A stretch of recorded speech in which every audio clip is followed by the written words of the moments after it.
Deep in the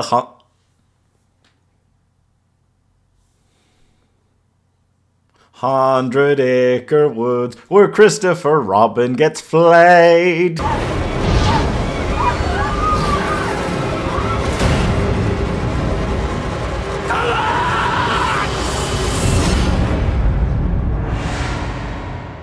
They're back! Would you believe that these mad bastards did not just have the gall to do a sequel to this absolute trash pan of a film? They put Wendy's mom, Wendy from Peter Pan's mom, in this as Christopher Robin's psychiatrist, so they can set up the fact that they're doing a Peter Pan horror movie as well. And then they've got like Bambi planned, and I think Pinocchio. These have all gone into the public domain now. So the cinematic universe of Sleep Paralysis Demons is coming. So ignore the fact that this is going to be the worst cinematic universe since, I don't know, whatever Sony are doing with those Spider-Man characters. It's not, yeah.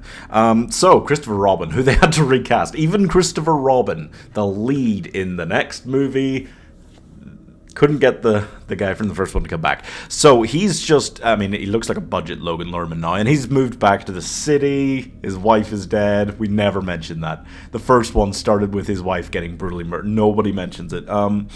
Anyway, ignore that. So everyone thinks he's a murderer, and they've made a horror movie about him, but it is Winnie the Pooh killing people in that horror movie as well. So I don't understand what's going on there, but everyone thinks he's a murderer or something.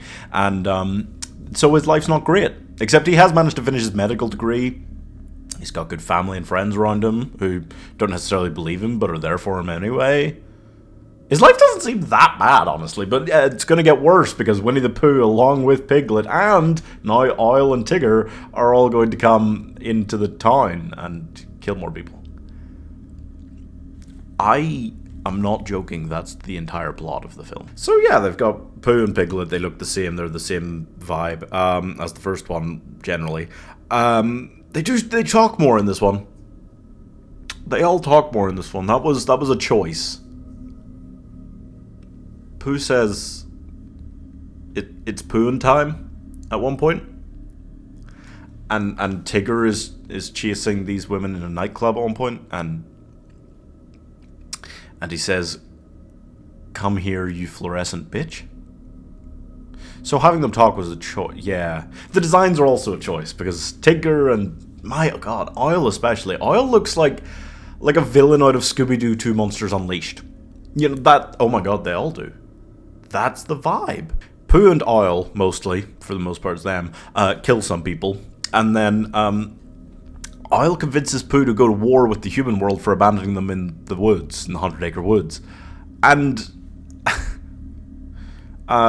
so they do. So it's a few strong boys, you know, they're tough against all of humanity. How are we ever going to win? How are we going to stop them? Well, someone just shotguns the fuck out of Piglet's head and kills him in the opening 10 minutes, so yeah, it's tough to watch. It is shocking how much of the runtime they spend on Christopher Robin going off, randomly meeting this mad scientist dude, finding out about the research where he like took kids, mixed them with animal DNA, and created these things. So it turns out that Winnie the Pooh is actually Christopher Robin's long-lost brother. They're not even in like, the idea is they're not in the 100-acre woods anymore. That is the entire plot of this sequel. And yet, it's just like a pretty small-looking town. They go and specifically target Christopher Robin's friends and family for a while, killed a lot of them off, and then they just go, fuck it, let's go to a nightclub and massacre everyone there. Tigger only has really one big scene, but in it, he is just Freddy Krueger. He is calling everyone bitch. He says bitch a lot. That is the main word he uses. Just in general, and he is chasing people down. For some reason he has like a lot of like claws and knives. He's just Freddy Krueger. I don't understand why. So let me know what you guys think in the comments if you have dared to watch this monstrosity.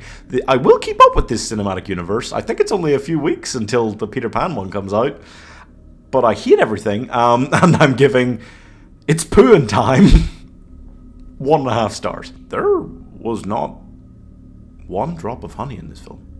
It's just Winnie the Pooh, blood and blood. Oh, well, I guess it was honey in, like, well, the very, very end, but, like, post-credits. Up until the credits, there was no,